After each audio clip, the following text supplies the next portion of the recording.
Welcome back to What Am I Modeling? I am so excited to introduce Eleni Kelakos today. She is the speaker whisperer.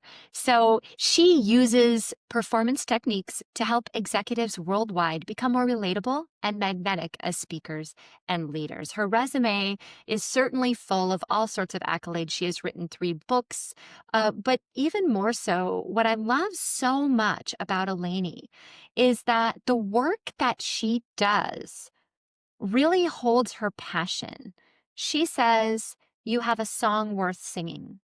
She encourages you, particularly women, to use your voice to speak up for what you want, to take action, not hesitation. She has a life thus far that has given her so many stories and experiences to share and lift others up so that you can truly reach your true potential.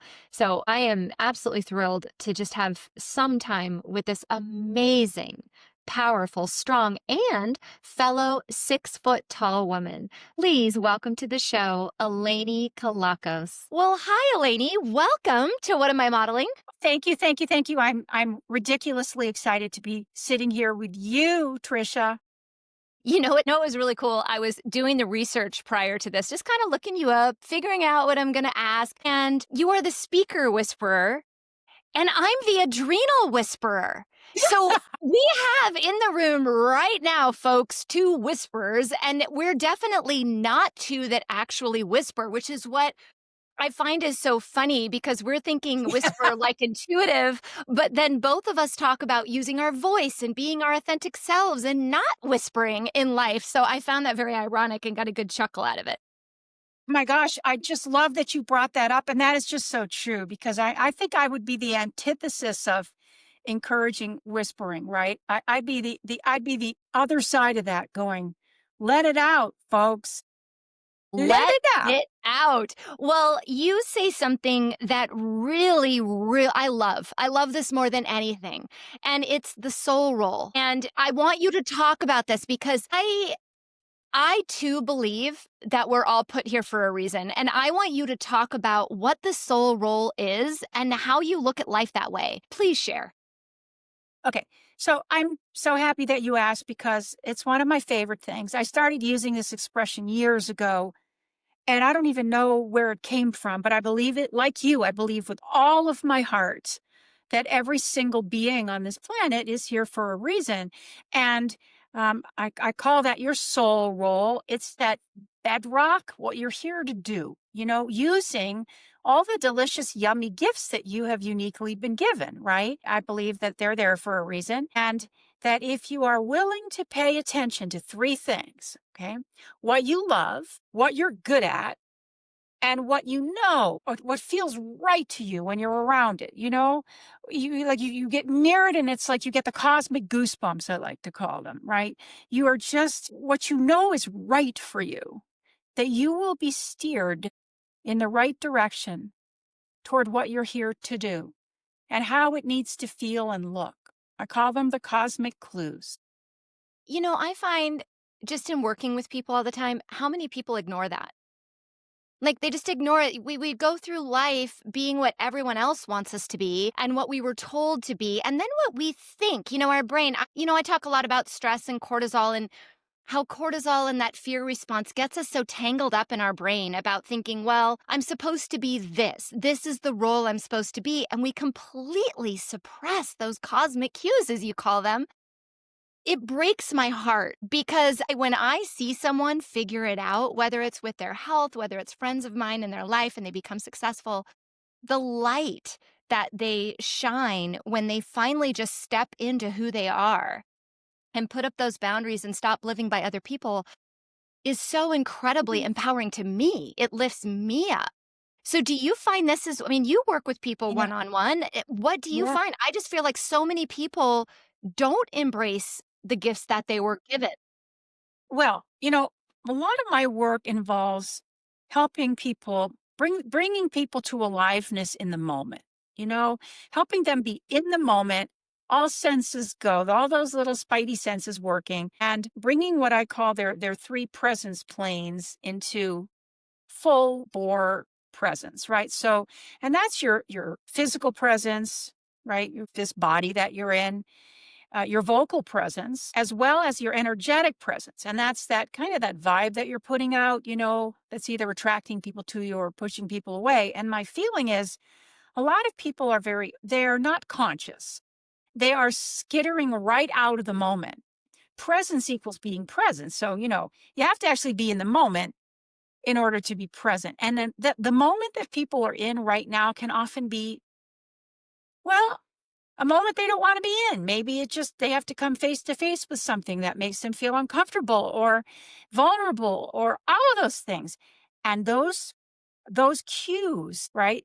I call them the cosmic clues, but those cues or clues, they are here right now. You have to be here right now to receive them. But you also have to be open, but you also have to be willing. And I think that that's so critical. So a lot of people just aren't there yet and they need a little help. And you said something so incredibly important, Tricia, and I know that you're doing this in your beautiful work. You have to help people come face to face with those, I call them the lies that bind you, but the inner voices that are keeping them, that are holding them back from surrendering to the moment and being who they are. I mean, that is the truth. Yeah. So tell people a little about you. How did you had to have come to a moment where you had to recognize this in yourself in order to get out there and teach this. So can you tell me what happened? Yes. I love that you asked. So I started out as an obsessive actress in New York City, and I am 6 feet tall. And, we have this in common, Tricia. We are just, lovely, tall flowers. And I discovered at the time that this was not a good thing. It had been a perfectly fine thing up until the moment I hit the streets of New York trying to get cast. At the time, being a 6 foot tall woman who was strong, smart, and not a little pushover was an interesting thing to be. A lot of the men were quite a bit shorter. They were easily like 5'8". I was always Yeah, towering over them at castings. I'm like, why do you even call me? I know, right? I know, right? You're going, well, and they're pretty much right up to your chest. And then, so I would hear things like, oh my gosh, you're so talented. You got such a great look, but you're just too tall. You're too tall. You're too tall. You're too tall. And that started to infiltrate my subconscious and become a thing for me. I started to listen to it. I started seeing myself as being, the very thing that I was, this tall, strapping thing, was a bad thing. I had to completely reorient. I was starting to do um, this kind of work actually at that point in my life. So I started to reframe. I had to reframe around this. How'd you do that? Well, many years ago, I read a book by the wonderful and no longer with us Louise Hay. Louise Hay she was really kind of the queen of affirmations, if you will. She had a wonderful book called You Could Heal Your Life, which I had read, and I had actually listened to this morning and evening affirmations tape at the time. Yeah, right. At least it wasn't an 8-track. No, it wasn't an 8 track, but it was a tape, right? So I listened to it in the morning and the evening, and it changed my brain. I mean, I can remember some of those things, right? The point of power is in the present moment was one of the things. I remember these things. They implanted themselves in my subconscious brain and started to move some of the other more limiting beliefs out of the way.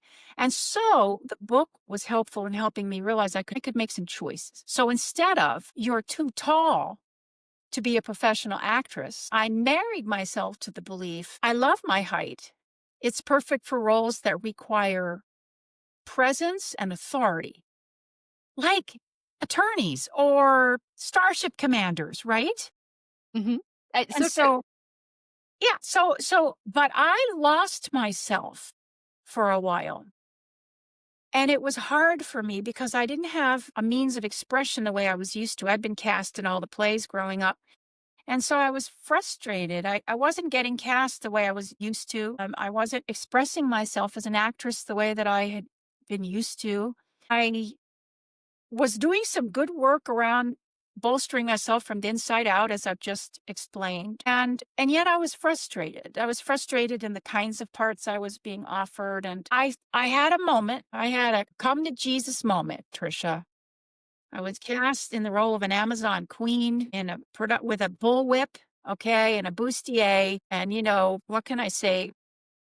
It was not exactly a role I was feeling good about. It was basically a glorified chorus role, which I pretty much never done up until then. And not that there's anything wrong with being in the chorus, but if that's not where you want to be or your history, and you really don't want to be wearing a bustier and snapping a bullwhip on cue, and you're pretty talented in a lot of respects. That was hard for me. I was doing a summer theater production in Pittsburgh, and I overheard the musical director say that Eleni, boy, she's a really great singer. And I thought, and so what? Because my voice is buried in with everyone else's. And I had a moment, Tricia, where I just thought, I'm done. I don't want that anymore. I just don't. I'm done. And once I made that decision, I began to make an interesting pivot away from any role that just didn't float my boat. And it opened me up to the next chapter of my life, which was becoming a singer and songwriter, where I really found my voice. I began to write songs and express myself and put myself out there. It was a game changer. And you say in some of your keynotes, your voice matters. And I just look at as women, I have a similar background to you. And growing up in the modeling industry and the fashion industry, the height was good, but we always had to be smaller. We always had to be better. We always had to be, everything we did always had to be at a different level. It was never good enough, being yelled at. I remember standing at some castings and being like, oh, you're good. And then 3 minutes later, like, you're fat. You don't fit the clothes, leave. Yeah, I know, right? It was just awful. And yeah, at the same time, I'm blessed that I was able to do that. And I learned how to be a very good businesswoman. But I did see Yes. there was a very distinct difference in personalities of women that showed up strong, that went off to run businesses and do other things. And then you had the ones that succumbed to the business. And many of them are no longer with us. And it was sad. Yeah. It's sad. It breaks my heart.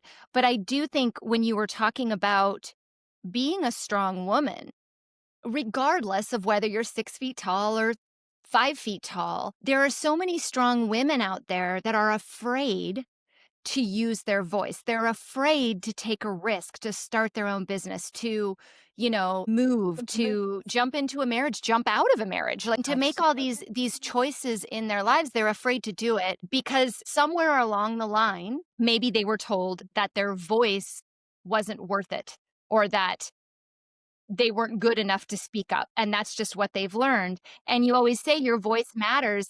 So you say in your keynote, one of your keynotes, that we have this hesitation. How much time do you lose by waiting, by holding onto your voice, by not expressing who you are?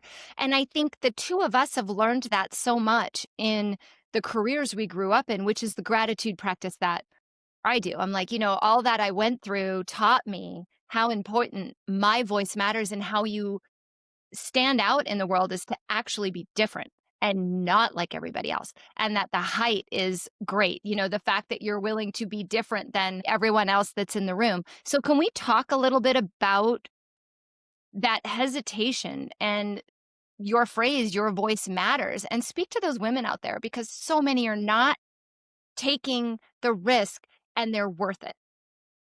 Yes. I wrote a book specifically for women called Claim the Stage, and I did it because of that, Tricia. I did it because of that. And I saw too many women huddled under their cloak of invisibility, is what I like to call it, in the wings, waiting for someone to invite them into the spotlight, waiting and waiting and waiting and hoping and praying and thinking and pondering and wondering why no one was coming along to push them into the arena, right?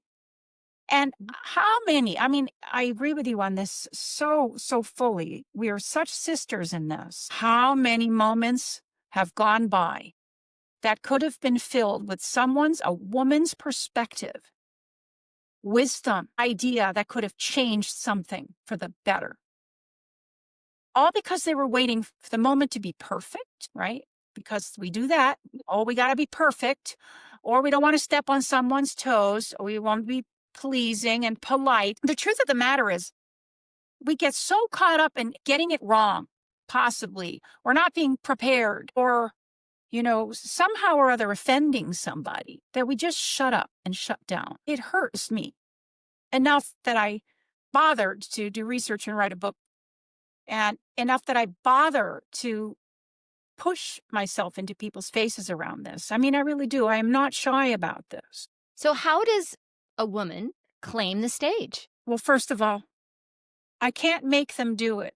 They have to come to that moment. They have to find themselves stuck and stalled.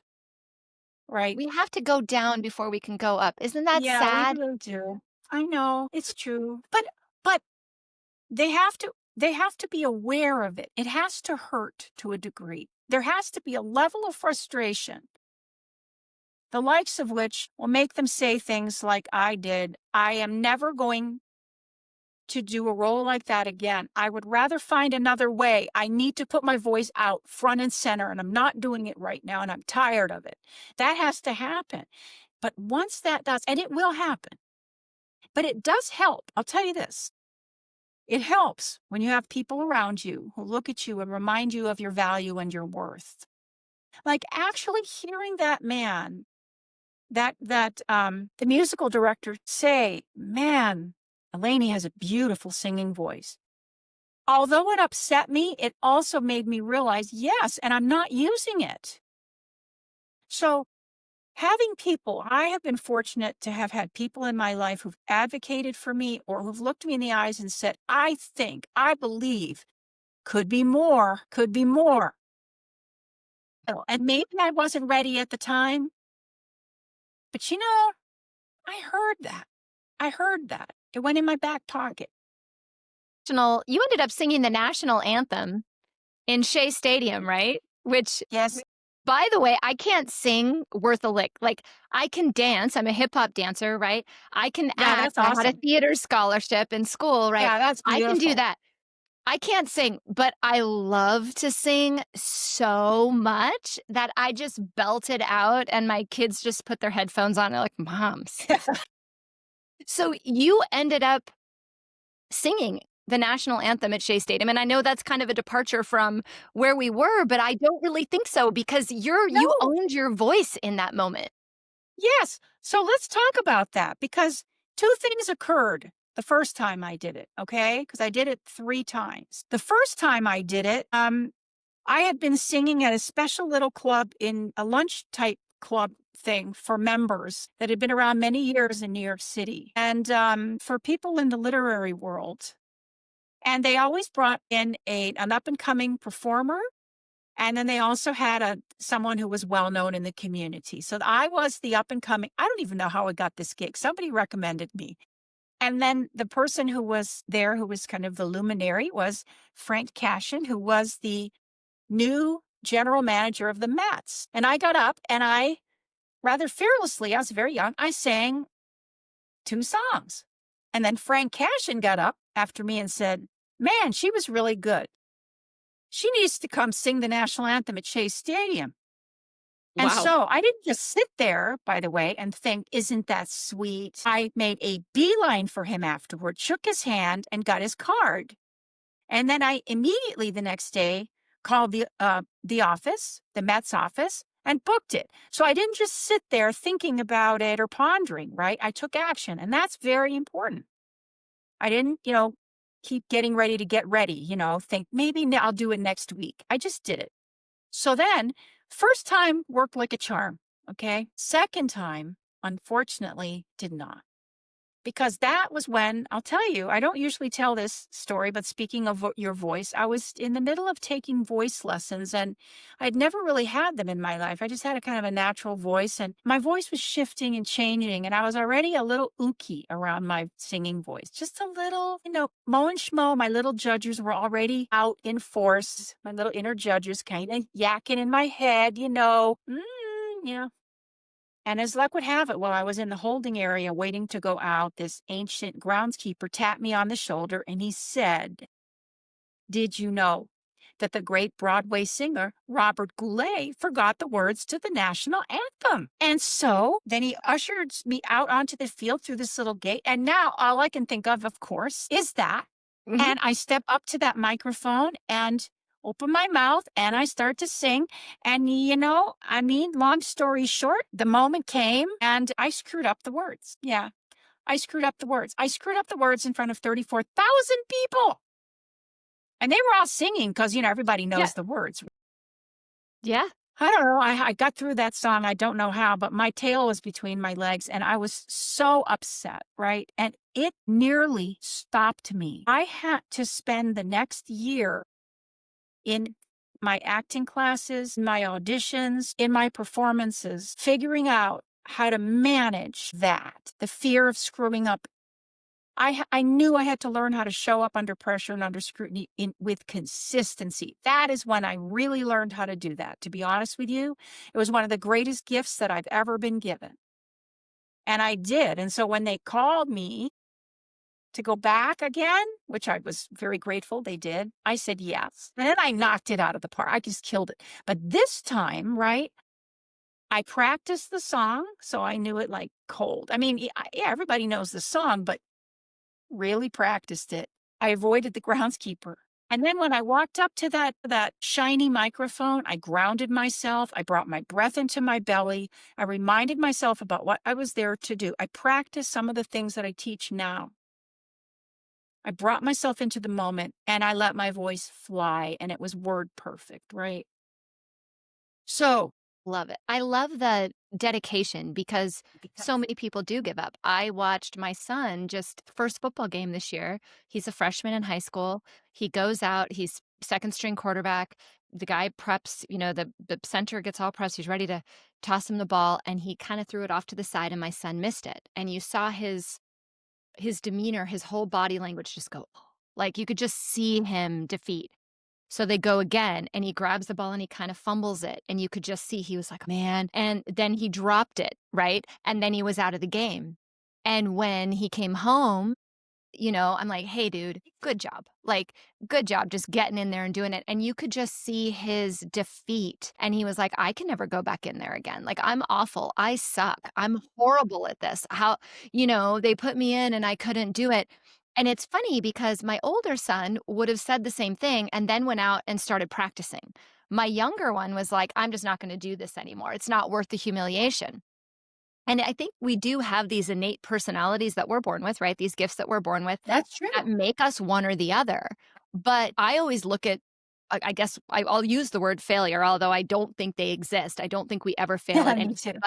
But we look at these failures as something that's telling us, a lot of people would interpret that as their cosmic cue. They would say, oh, the world said that I'm not supposed to sing here and I should give up on this dream, when in turn you flipped it around and said, no, this is what I love to do. This is what I want to do. So I'm going to take action. I'm going to make myself better. And then I'm going to go back and do it again. And that takes a very strong root chakra, right? A really strong person to stand up and do that.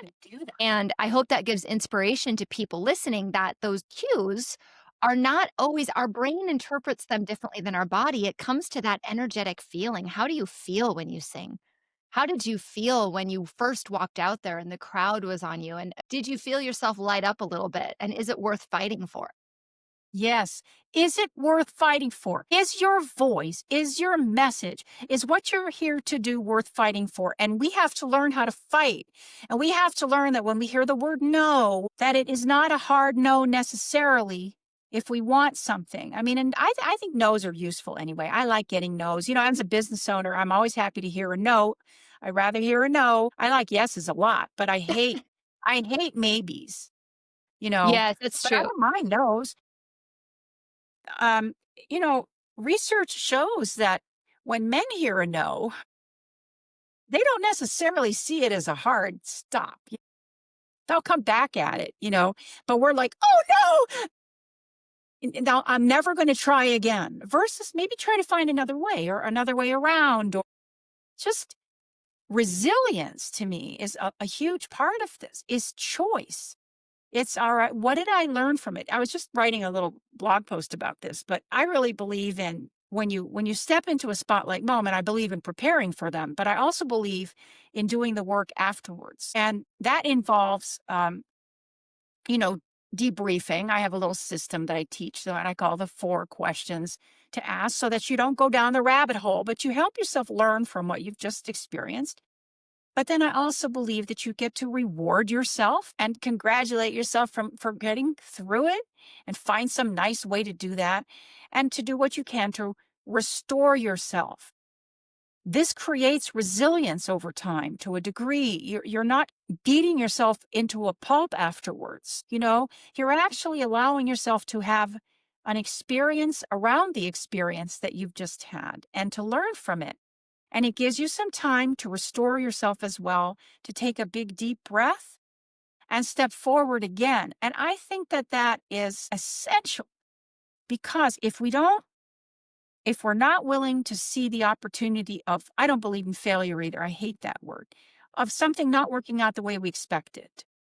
If we are not willing to learn from it, then what's the point of having experienced it, honestly? And that experience can help you move forward toward that goal, which means you really have to know what it is that you want.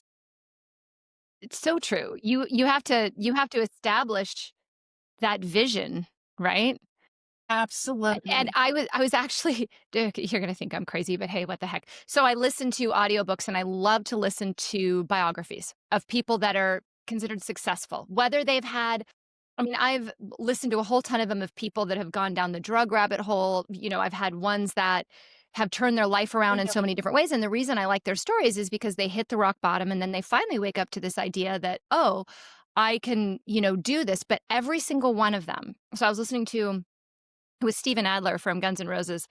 And Oh, obviously his life went completely backwards, right? But he was 12 years old or 12 or 13 years old when he met Slash from Guns N' Roses. And they said, we are going to be rock stars.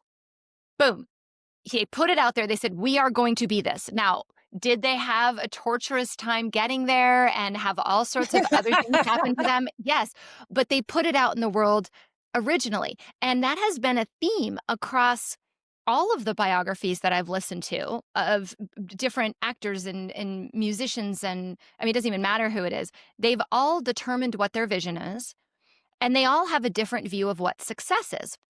And I yes. think there was a line, I think it was in Batman or Batman Returns or something. It was Alfred, I think, that said it, something to the effect of, and this is not an exact quote, but something like, why do we fall down? We fall down to learn how to get back up. Because when we learn how to get back up, every time we get up, maybe a little bit of a different way. And so that builds our resilience. And when we were talking about earlier, people are afraid to take action, particularly women. You're 100% right on that with that research surrounding men and women and decisions and how they view success, which I'd love to dive more into because it's fascinating. But that hesitation and not making the decision to do something is actually more harmful. And I think we start to then look for others to tell us what success is. You're Yes. successful when you make $100,000. You're successful when you book 10 speaking gigs. You're successful when you become a doctor. I mean, that's what I thought. I'm a model. People think I'm dumb, right? They think I don't have any idea, right? I'm tall, I'm pretty, I don't know what I'm doing. I just get up and wear pretty clothes and walk on a runway, right? They didn't understand. So I was like, well, heck, I'm going to become a doctor because if I become a doctor, then people will think I'm smart.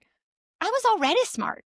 I was That's right. already worth doing whatever I wanted to do, but I felt like I had to prove it to other people. It had nothing to do with me, right? And luckily, my life experience has brought me to a point where everything that I did is all coming together, and it makes sense that I became a doctor now. But in the moment, the decision was made because I wanted to prove that I was smarter than what everyone thought, right? And Yeah. I think a lot of people do that.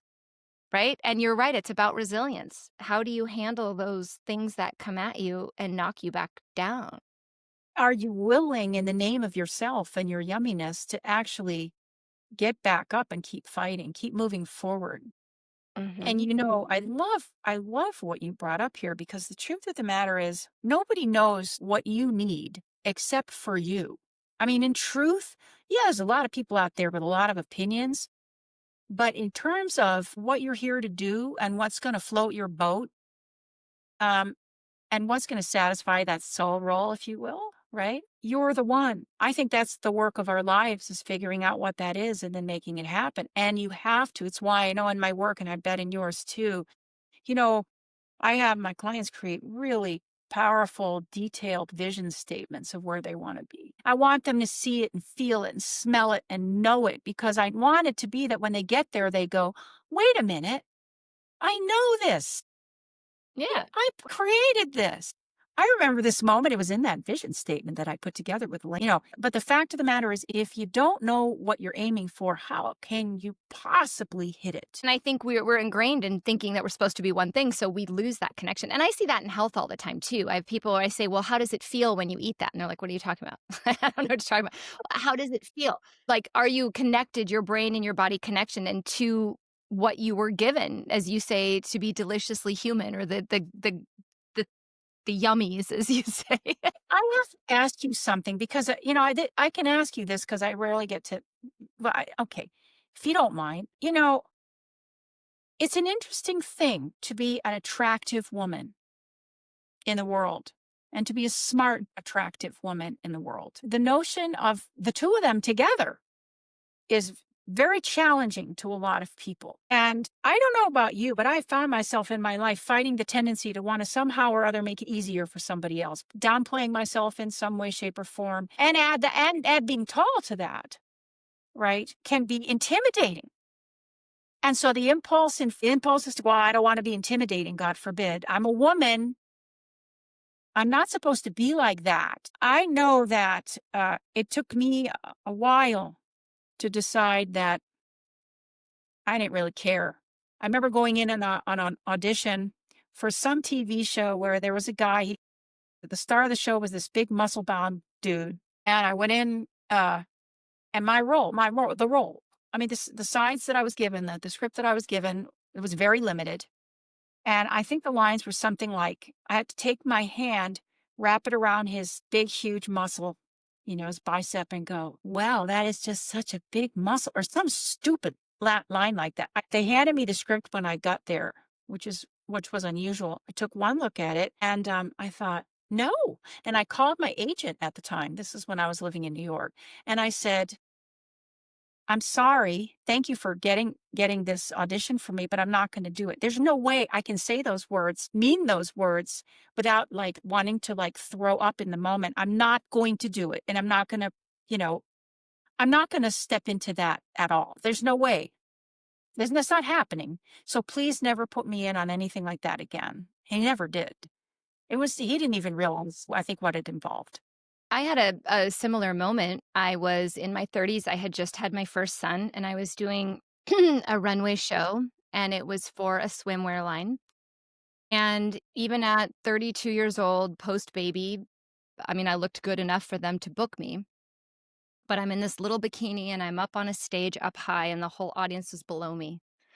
And I'm walking, and all the other girls in the show were 18, 19, 20, 22. I mean, freaking hot, right? I'm like Yeah. 32, just had a baby. And I remember I was walking out on the runway, and I looked down, and there were all these men below me looking up at me in my bikini, and they had their cameras. And I walked off the runway. I think it was midnight at that point. It was a late night show. Yeah. I emailed my agent and I said, I can't do this anymore.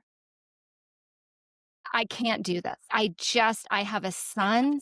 I'm a mom. And whether I look the way that I look, I can't put myself in that position again because it made me feel dirty. It made me feel wrong, And I had been walking in swimsuits on runways my entire life. It was something I never even thought of. But in that moment, I put my foot down and said no. And you were asking, it's a very vulnerable place because sometimes it's hard. I'm sure it's hard for you to talk about too, because we feel as if we're going to be judged. Oh yeah, it must be real rough for you. You're 6 feet tall, runway No model, kidding, whatever. right? You don't understand. Who? But you said, have I ever experienced that and found myself making myself smaller because of it or trying to accommodate other people? I have done that my entire life. And it wasn't until around 40 when I lost my mom, who was also a professional model, was always in the spotlight. it wasn't until I lost her that I finally let go of that judgment of myself and said, "Okay, I'm just gonna lead with my heart." In every conversation I have, in every person I interact with, I'm just going to come from a place of gratitude and love. And if they Yeah. do not receive that and they're going to receive in judgment or, go behind my back because I wore heels and scoff about it, I had to let go of that because that's not my reaction. I was coming forth with love and gratitude and love for who they are. They're just as beautiful to me as as half the most beautiful people in the world I've had the pleasure of meeting. Um, But it was a definite realization. It took me until, my 40s to start to really say, you know what, I am going to wear those heels. Like, I just did, I was at a conference last week and it was a superhero theme, and I dressed as Wonder Woman, and I oh, wore heels that were 5 feet tall or 5-inch tall, so I was 6 foot woohoo! 5, and I was like, "Why not?"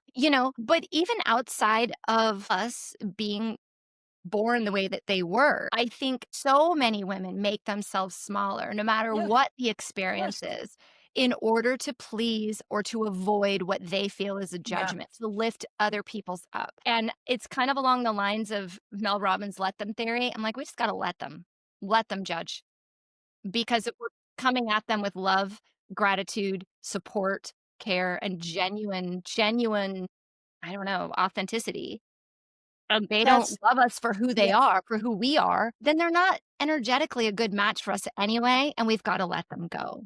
And that is one of the it's so hard for women to let people go. It is so difficult.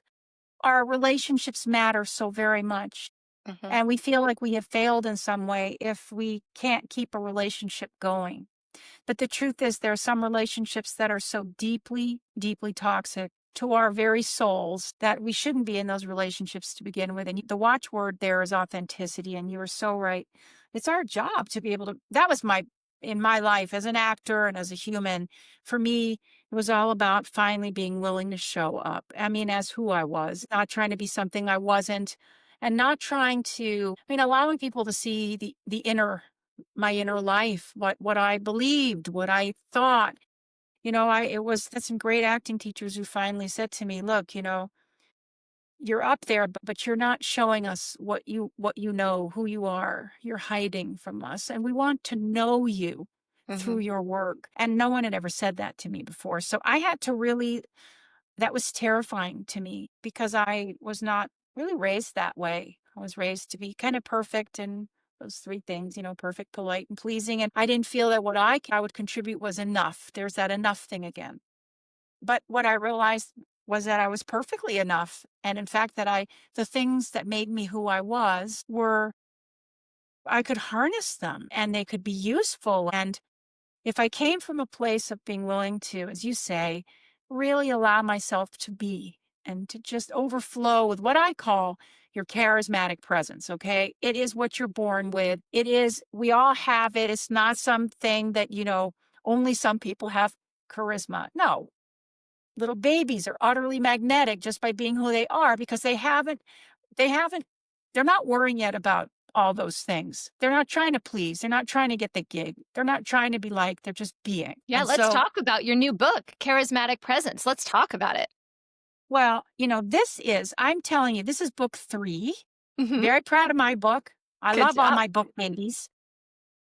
This one really this book takes 20 something years of my work and kind of weaves it all together. The 5 principles for magnetic presentations that are at the core of this book are at the core of my work that I've been developing for these decades. And I have had people for years say, "When are you going to write this book?" And I've gone, "Yeah, yeah, yeah, yeah, yeah," because it's what I'm talking about every single day.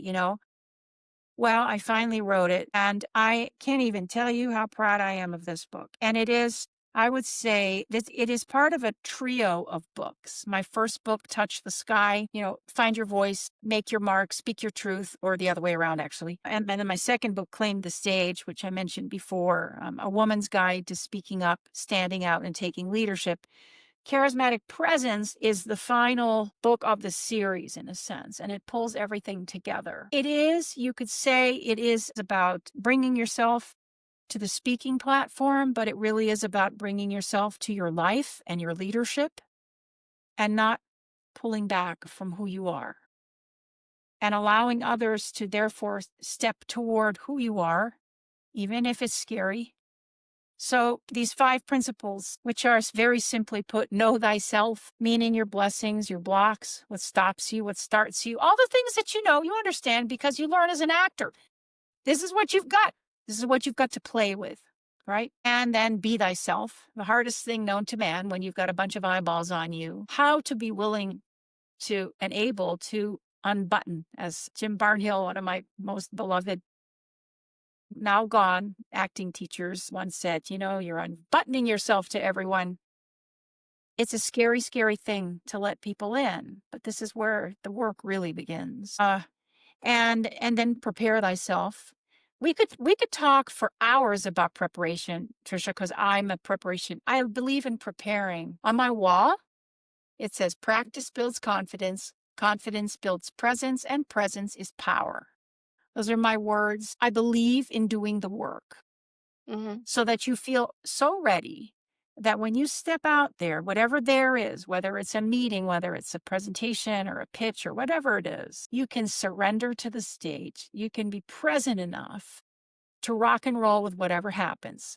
Because as you well know, stuff happens. All the time. Right? And then the last 2 are commit thyself. In a nutshell, that is ban wishy-washy, make bold choices. And very often I'm referencing it in relationship to impromptu speaking and moments where you have to show up and you don't know what's going to be coming at you. And you got to be willing to take your flag and plant it and just, trust that what you know and who you are is plenty for the occasion. And the last is turn thyself on so you can turn other people on. And that is really all about bringing yourself to aliveness by doing the things that you love. I mean, if you love to tell stories, I'm a storyteller, so, I'm going to bring story to everything I do. If you're a fantastic juggler and you think that somehow juggling is going to help your team or help make your audience connect with you as a speaker, rock on. Juggle. I mean, I'm just saying, whatever's going to bring delight to you, whatever's going to bring you a sense of ownership and joy, whatever's going to make something more clear and more fun, because I do like fun. Me too. And more accessible that you would enjoy doing, that is unique to you, or that bring it. If you're the kind of person who loves to connect to people, step off the stage, find ways to make spotlight moments that could otherwise be just horrifically boring, interesting and fun and full of you. And I want to say this, the work that I do, while the meat of it involves helping people bring their words to their work and their leadership and their presentations, to me, this is life 101. Yeah. When it comes down to it, it's about realizing who you are, your potential at its max. I always say, you always have a choice. You can choose to play small or you can choose to touch the sky, which is my first book is called that for a reason. Yeah. Yeah, I agree. And I think when you say, doing that thing that lights you up, juggling or whatnot, that's why I went back to dance. And I dance 7 hours a week now, and I love it. And it brings so much joy to me, and it brings so much joy to my kids. And at first they were a little embarrassed by it, but now they're okay. But I think often as adults, we then suppress that and say, oh, no one's going to want to see us juggling. Who cares? Juggle in your bedroom. Who cares? I have so many people that say, oh, I'd love to come to hip hop class with you, but I don't know. I don't. And I'm like, look, you don't have to come with me. I think you should, because you can just dance and don't worry about it. Nobody cares. Everyone's only looking at themselves. But if you don't feel comfortable doing it in public, do it in your bedroom. Like, just do it. Whatever it is, just do it. Do something that makes you laugh and smile and find that joy again, because that does light you up. Absolutely.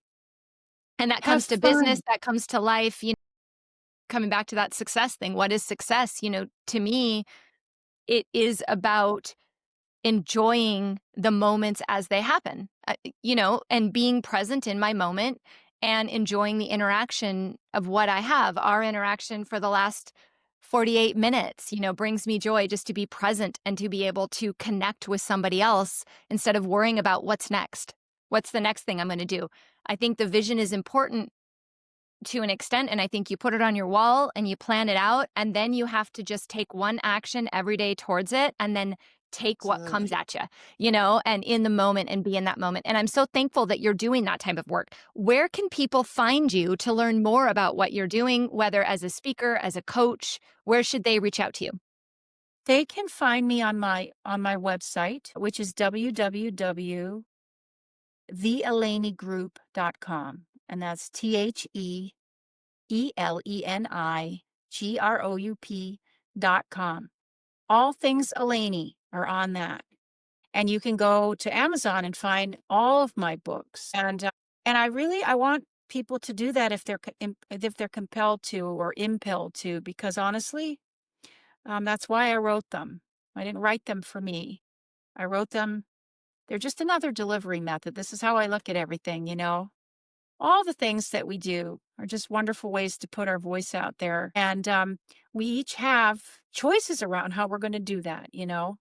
And so I do want to say this to anybody out there who is sitting on something, Please. the book that they talk about writing, or the idea that they want to bring up at work, but oh God, what if people laugh? Or throwing their hat in the ring for a new position, or thinking, maybe I'm done with this relationship or this marriage, right? To you, I say, if you feel that strongly enough, you are the one who can make that happen, and you are worthy of making that happen. If you know you're there, don't wait and wait and wait and wait, because those moments that you're waiting are so precious, and we need your voice, your perspective, and your wisdom. We need it more than ever. Our world needs it. So don't hesitate and get the support that you need if you're stuck. There are coaches, there are people on this planet who can help you see yourself and hear yourself and find the courage to step out there. You don't have to go it alone. Find the And you're worth it. mentors. Yeah. Yeah, that's right. You are Yeah. so worth it. Yeah, that's lovely. It's a great way to wrap it up. It has been so nice spending time with you, Eleni. Thank you just for taking time to spend with me today. You know what, Tricia, I could talk with you all day, and I just can't even thank you enough for having me and for doing the beautiful work that I know that you're doing. It makes me feel good to know that you're in the world. Thank you right back at you. We'll see y'all later. Thank you so much, Eleni. You're welcome. Thank you.